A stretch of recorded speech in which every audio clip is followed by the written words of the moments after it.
In today's video, I'd like to talk about subcontracting in federal government contracting. It's a strategic way for small businesses to break into the space. And if you're already in the federal government contracting space, it's a great way to leverage you being a small business to earn more revenue for your company.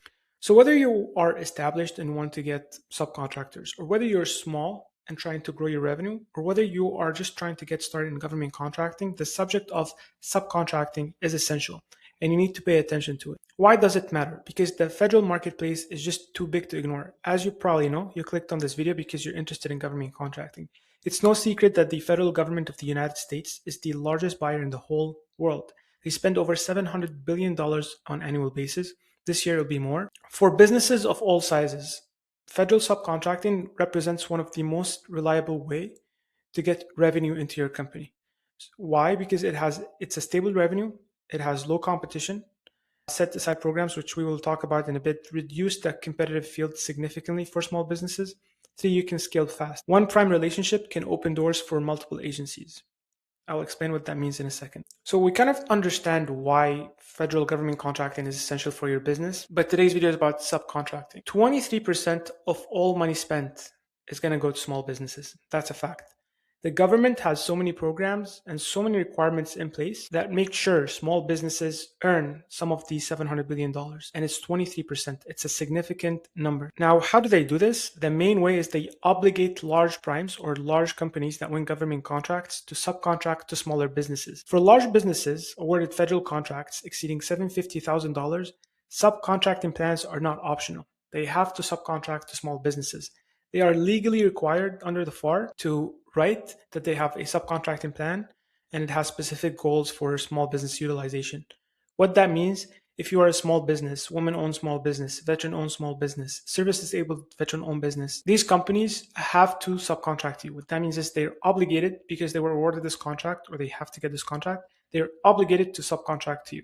If they're not compliant, this could trigger contract termination, liquidated damage, and loss of future awards. It's a big deal. So for that, as a small business, subcontracting and utilizing the fact that large primes have to subcontract you is a great for you to break into the government contracting space. And if you're already established in it, it's a great for you to get more revenue. Subcontracting is the fastest, lowest risk path to building credentials, building relationships, and past performances. Because as you all know, having past performances in the federal government contracting space is super important. What I mean by past performance, the government agency want to see that you have worked previously with the government. Without having kind of that, in a lot of cases, it's hard to win a contract, especially large ones. So what they need to see is they want to see, can I trust this company? Have they worked before with a government agency? Now, it's a chicken and egg problem. How do I gain experience if I don't have any experience? Well, the way to break this cycle is to do subcontracting, is to find government contractors that are obligated to subcontract and try and partner up with them, get that relationship, build the credentials and the past performance. You don't need to submit a proposal. There's no active solicitation that you have to go after. It counts towards your past performance and it's revenue while you grow. It sets you up for winning other projects in the future. Once you've done a good job, establish your name. One, the prime that subcontracted you will more likely to work with you again. Two, you're more likely to win government contracts yourself. So how do you get into the space? One is you have to get certified. You have to register your business on SAM.gov, and then you have to pursue certifications. Anything that aligns with your business, you have to go after. Small business, woman-owned small business, hub zone, service-disabled veteran. Get those certifications because they will open up a lot of doors for you. Two, which is a difficult task, is to find your prime. We want to find government contractors prime that won awards and have to subcontract small businesses and then perform, do well, deliver exceptional results. Your name will have a good reputation and more primes will work with you and eventually you'll win contracts as a prime yourself. Now you might ask me, how do I do this step? I can get registered on SAM. I can get the certification. It's a one by one step that I can follow and get those. How do I find these primes that you're telling me have to subcontract to me? Today, that's what I'm going to show you. What I'm going to be utilizing is SAM Search. It's the tool that allows me to actually do this. Without it, I don't think I would be able to do this. If you head to sources and I click on subcontracting, I can then find government contracting awards that were awarded to federal contractors that have a subcontracting plan, meaning they have to subcontract to small businesses like you. For example, let's say a construction company and I do commercial construction and I am in the state of Texas, and I want to find high confidence or medium confidence government contracting, subcontracting opportunities. What does high mean? High means that the company themselves are asking you to come subcontract. They have a vacancy, they have a need for subcontractors, and they want businesses like you to come subcontract for them. What's medium? Medium is prime contractors that have a subcontracting plan, meaning they are mandated to subcontract to smaller businesses. Doesn't mean that they're announcing saying, hey, we need subcontractors. It just means that there's a need for them to have small businesses as subcontractors. Now, with each one of these results, I could see that this company has been awarded a construction contract and they are seeking qualified small businesses, including service disabled veterans, for subcontracting opportunities. And it's going to be based in El Paso, Texas. Now, if I click more on this, I can see here all the details I need to know. I can see the company that was awarded this, the solicitation contact, summary about this award, how much it was awarded for, and I can get more information about the award and what their work is about. Now, from here, I can then reach out to this person, this company, and ask them, do you have plans for subcontractors? This is exactly what I do. Now, you might be asking, what do I tell them?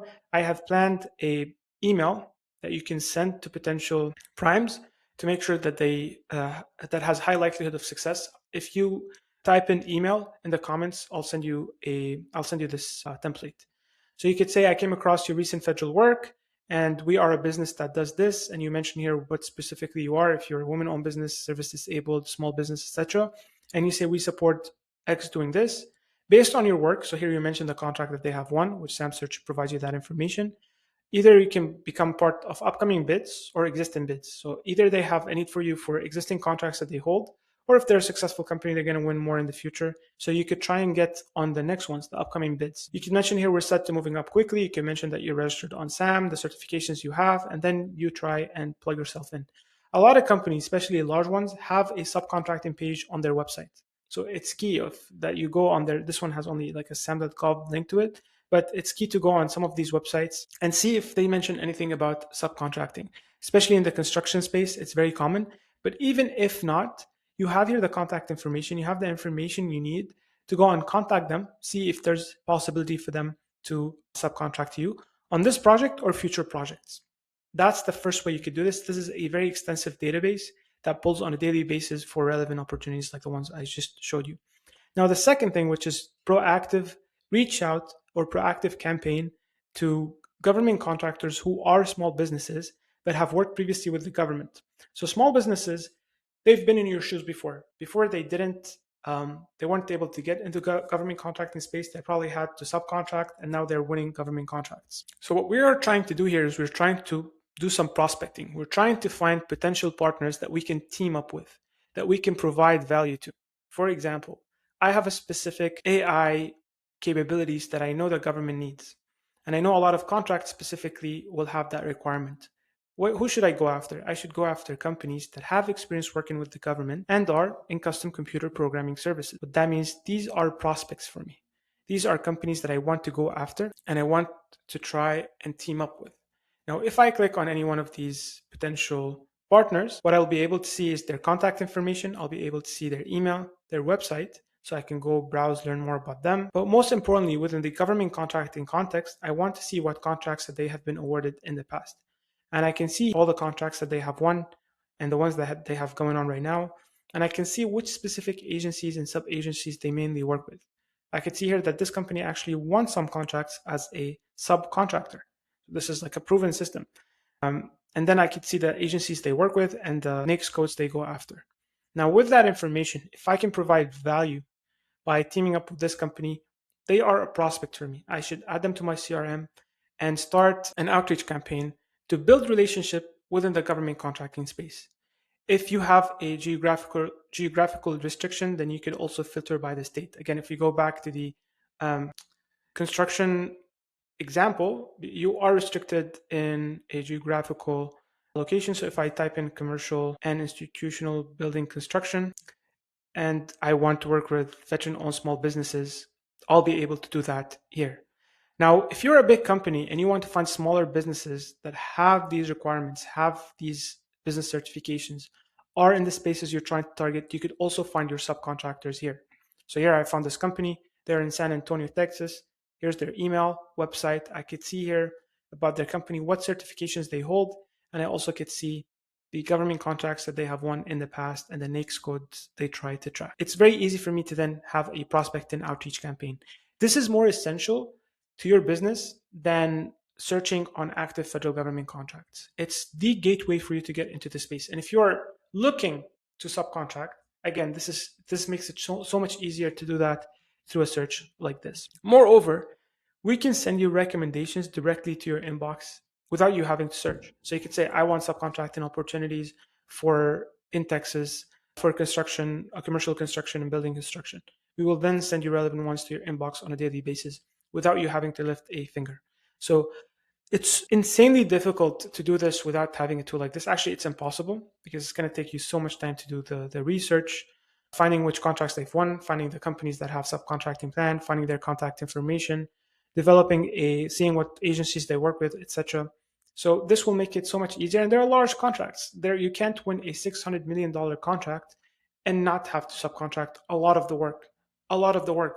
So getting in touch with these companies, and when we're talking about 700,000, they probably have a page for subcontracting on their website. So work with us. You can see here that they have opportunities, current openings, which is great. Usually these companies have something for subcontracting as well. So you see, work with us as veterans. Amazing. If I'm a veteran-owned business, reaching out to them, this is a slam dunk, honestly.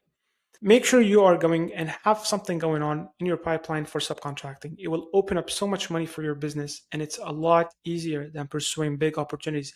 In most cases, you're not ready to go after prime government contracts by yourself. And even if you are and you're winning, add more to your pipeline. It just added money because it gives you access to contracts that you can't go after. Like access to a large contract like this is not going to be, you're not going to be able to go after it. But they are. So how do we get a piece of this pie is by subcontracting. I hope this video was helpful. I'll leave a link to get on a call with me or one of my team members to be able to see exactly what sort of subcontracting opportunities we can pull for your business. I'll leave a link in the first comment. Thank you so much for watching, and I'll see you in the next one. Bye-bye.